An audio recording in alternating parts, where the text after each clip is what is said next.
Back to my channel law shorts Telugu. Ambedkar garu reservation గురించి ఒక మాట చెప్పారంట. రిజర్వేషన్ అనేది కాంపెన్సేటరీ బెనిఫిట్. కొన్ని సెక్షన్ సొసైటీలో ఎప్పటి నుంచో డిస్క్రిమినేషన్ ఫేస్ చేస్తున్నాయి. ఒక వెల్ఫేర్ స్టేట్ కావాలంటే డిస్క్రిమినేట్ కాబడిన సెక్షన్స్ ని ముందుకు తీసుకొని రావాలి అని, అంటే అందరికీ ఒకేలాంటి ఆపర్చునిటీ ఉండాలి అని. ఆర్టికల్ 16 గవర్నమెంట్ జాబ్స్ కి మాత్రమే సంబంధించిన ఆర్టికల్.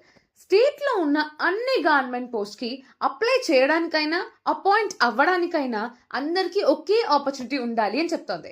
16 clause 2 ఏదైనా జాబ్ కి క్వాలిఫికేషన్ అనేది సెట్ చేసుకోవచ్చు, కానీ ఆ క్వాలిఫికేషన్ అనేది religion, race, gender, caste, place of birth, residence, descent వీటి ఆధారంగా క్వాలిఫికేషన్ ఉండకూడదు. క్వాలిఫికేషన్ అనేది చదువు ప్రకారంగా కానీ ఇంకేదైనా క్రైటీరియా మీద కానీ బేస్ అయి ఉండొచ్చు, కానీ ఈ 6 reasons వల్ల మాత్రం క్వాలిఫికేషన్ సెట్ చేయడానికి వీల్లేదు.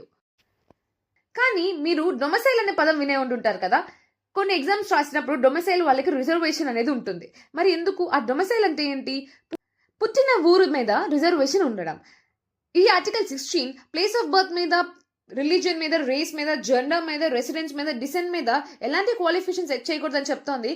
మరి ఈ డొమిసైల్ రిజర్వేషన్ ఎలా వ్యాలిడ్ అన్న డౌట్ వస్తుందా? ఎందుకంటే 16 clause 3లో పార్లమెంట్ రెసిడెన్స్ బేసిస్ మీద రిజర్వేషన్ ఇవ్వచ్చు అని ఎక్స్ప్లెయిన్ చేసింది. 16 clause 3 ఎగ్జాక్ట్ ఏం చెప్తుందంటే, ప్రతి స్టేట్ లో కొన్ని ఏరియాస్ ఉంటాయి కదా, లైక్ అవి చాలా అండర్ డెవలప్డ్ గా ఉంటాయి. ఆ ఏరియాస్ ని కొంచెం ముందుకు తీసుకుని రావడానికి, వాటికి కొంచెం పుష్ ఇవ్వడానికి వాళ్ళకి రిజర్వేషన్ అనేది స్పెషల్ గా ఇవ్వచ్చు అని చెప్పారు. This is for the purpose of development అనమాట. 16 clause 4 వచ్చేసి అలాగే బ్యాక్వర్డ్ క్లాసెస్ కోసం కూడా స్టేట్ రిజర్వేషన్ పెట్టొచ్చు అని చెప్పింది. కొన్ని ఇంట్రెస్టింగ్ కేస్ లాస్ ఉన్నాయి. Balaji versus state of Mysore. ఇందులో ఏం చెప్పారంటే, సోషల్లీ, ఎడ్యుకేషనల్లీ బ్యాక్వర్డ్ ఉన్న వాళ్ళు, అలాగే అడిక్వేట్ రిప్రజెంటేషన్ అనేది ఏదైనా క్లాస్ నుంచి లేకపోతే ఈ 2 కండిషన్ సాటిస్ఫై అయినట్లయితే వాళ్ళు బ్యాక్వర్డ్ క్లాసెస్ కింద వస్తారు అని చెప్పింది.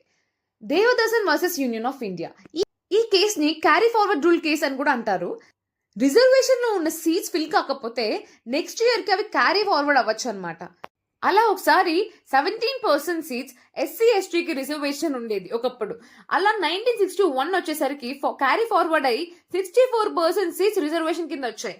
ఈ కేసులో ఏం చెప్పారంటే 50% కి మించి రిజర్వేషన్ ఎప్పుడు ఉండకూడదు అని మెన్షన్ చేశారు. నెక్స్ట్ కేస్ ఇంద్రాజానే వర్సెస్ యూనియన్ ఆఫ్ ఇండియా. ఈ కేసుని మండల్ కేసు అని కూడా అంటారు. 1979లో ఒక కమిషన్ ఏర్పడింది. దాన్ని హెడ్ చేసిన వాళ్ళే బీపీ మండల్.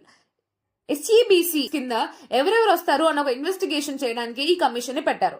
1980లో వచ్చిన రిపోర్ట్ ప్రకారం 3743 క్యాస్ట్ ఎస్ఈబిసి కింద వస్తారు. అంటే 27% రిజర్వేషన్ అనేది వీళ్ళకు ఉండాలని రికమెండ్ చేశారు. 1990లో పిఎం విపి సింగ్ గారు 27% రిజర్వేషన్ ని ఇంప్లిమెంట్ చేశారు. ఈ కేసులో కొన్ని ఇంపార్టెంట్ ప్రిన్సిపల్స్ ఏంటంటే 20% రిజర్వేషన్ ఎస్సీబీసీకి ఇవ్వడం, అలాగే రిజర్వేషన్ అనేది it should be confine to appointment, promotions కి అప్లై కాదు, కేవలం అపాయింట్ చేసేంత వరకు ఈ రిజర్వేషన్ అనేది అప్లై అవుతుంది అని చెప్పారు.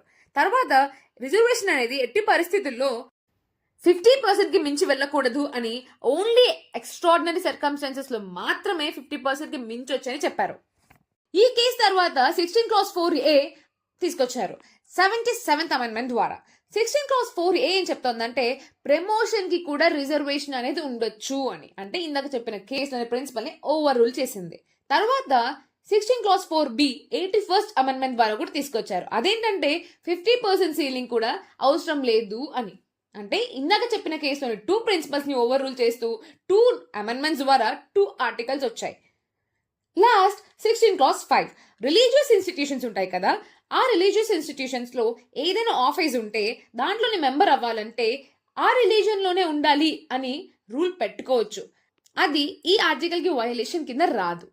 సో ఈ ఆర్టికల్ 16 ఏం చెప్తుందంటే, గవర్నమెంట్ జాబ్స్ కి అప్లై చేయడానికి లేదా అపాయింట్ అవ్వడానికి అందరికి ఒకే ఆపర్చునిటీస్ ఉంటాయి, కానీ రెసిడెన్స్ ద్వారా రిజర్వేషన్ ఉంటుంది, బ్యాక్వర్డ్ క్లాసెస్ కింద రిజర్వేషన్ ఉంటుంది. రిలీజియస్ ఇన్స్టిట్యూషన్స్ అయితే దాంట్లో స్పెసిఫిక్ రిలీజియన్ వాళ్ళే మెంబర్ అవ్వడం అన్న రూల్ కూడా వ్యాలిడే అని. Thanks for watching. ఒకవేళ నా కంటెంట్ మీకు అర్థమవుతూ ఉంటే ఖచ్చితంగా సబ్స్క్రైబ్ చేసుకోండి and please do like and share. Thank you so much.